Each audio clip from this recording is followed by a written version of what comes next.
لە سێبەری باوەڕدا بەشی دووەم. نووسینی محەممەد فەتحوڵڵا گولەن. 3. میعراج بەرهەمی بەندایەتی پێغەمبەرمانە صلی الله عليه وسلم. چێ پەروەردەی نەفسی خۆی بکات خێرا دەبینێت کە ڕۆحی پێش دەکەوێت و دەست بە بەرزبوونەوە دەکات. 2 ساڵ ڕاهێنان و تەسکیەی نەفس ئەنجام بدە، تۆش یەکسەر دەبینیت کە بەرەو بەرزاییەکان پەرواز دەکەیت. ئەم ڕووداوانەی کە لای ئەولیایانی خوا دەبینرێت دەکرێت لە ڕێگەی نرخشناسی ڕۆح و ئاشنایەتی دڵ و هەست لێیان تێ بگەین و بۆ کەسانی دیکەشیان باس بکەین. ئەو کەسەی تامی نەکرد بێت و نەیبینی بێت و هەستی پێ نەکرد بێت نازانێت و لە هیچ شتێک تێ ناگات.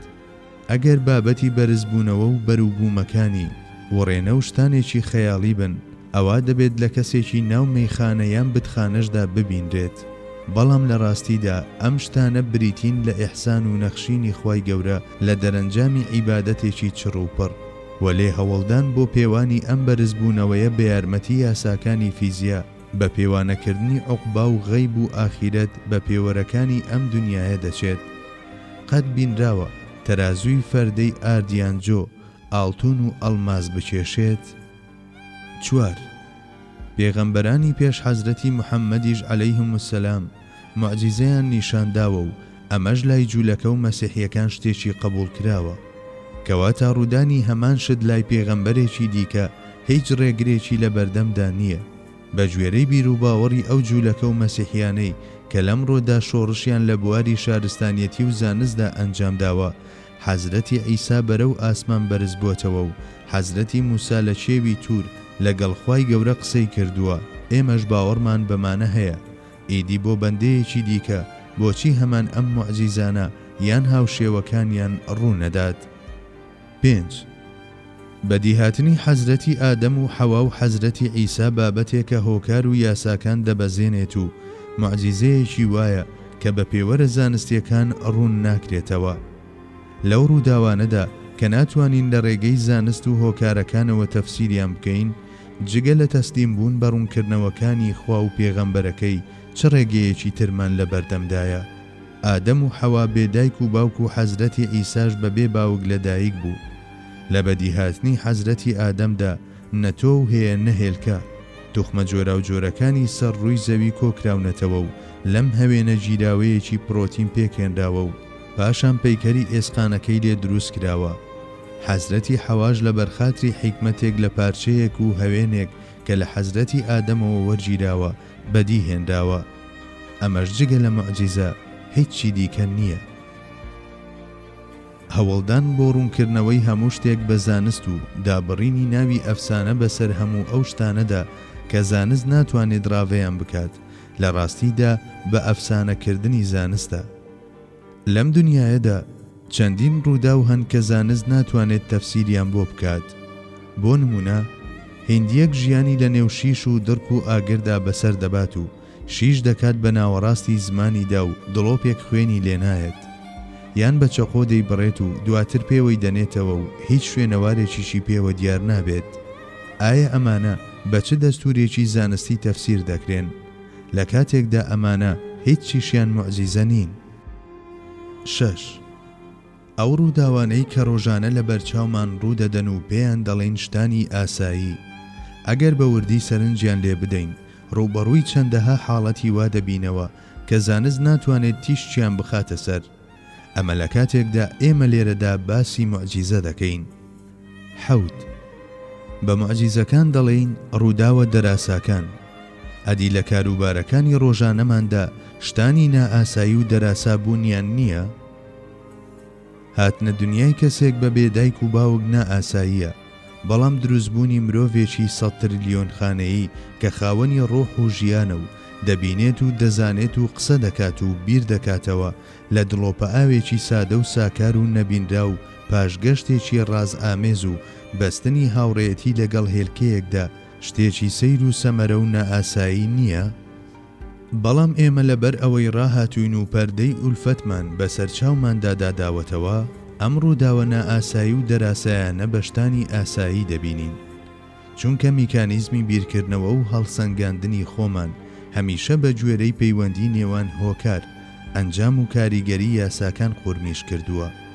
هەموو ڕووداوێکی دەوروبەرمان و سەرجەم ئەو شتانەی دەیان بینین و دەیان بیستین هەوڵ دەدەین لەگەڵ ئەم سیستەمەدا بگونجێنین کەوایە پێش لە هەر شت ئەوەی دەکەوێتە سەرشانمان نەشتەرگەریەکی فیکریە. 8. چ موعجیزەکان و چ شتانی ئاسایی و چی یاسا و هۆکارەکان ئایا سەرچاوە و بنەڕەتی هەمویان یەک شت نین؟ لە گشتیاندا ئەسڵ هەمان شتە و فەسڵ جیاوازە، سەرچاوە هاوبەشە و وردەکاری جۆرا و جۆرە، بناغە هەمان شتە و جێبەجێکردنەکان هەمە جۆرن.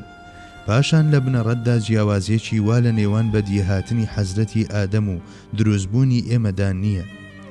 ئەگەر خوای گەورە لە نمونەی حەزرەتی ئادەمدا توخمەکانی کۆ کرد بێتەوە و لە شێوەی گیراوەیەکی پرۆتینیدا پەیکەری ئێسچی لێ دروست کرد بێت و ڕۆحی بەبەردا کرد بێت و بە شێوەیەکی موعجیزە ئاسا و بە بێتۆ و بەدیهێنا بێت، ئەوە لە بەدیهاتنی ئێمەشدا تەنها شێواز و میتۆد جیاوازە و لە چوارچێوەی ئەو یاسا و هۆکارانەدا کە خوای گەورە دایناوە لە ئامێری جەستەدا خۆراکەکان کە توخمە جۆرا و جۆرەکانی سەر زەوی لە خۆ دەگرن دەبن بە تۆ و پاشان ئەم تۆوە لە منداڵداندا چەندین گۆڕانکاری بەسەردا دێت و اینجا پەیکەری ئێسچی لێ پەیدا دەبێت و ڕۆحی بەبەردا دەکرێت.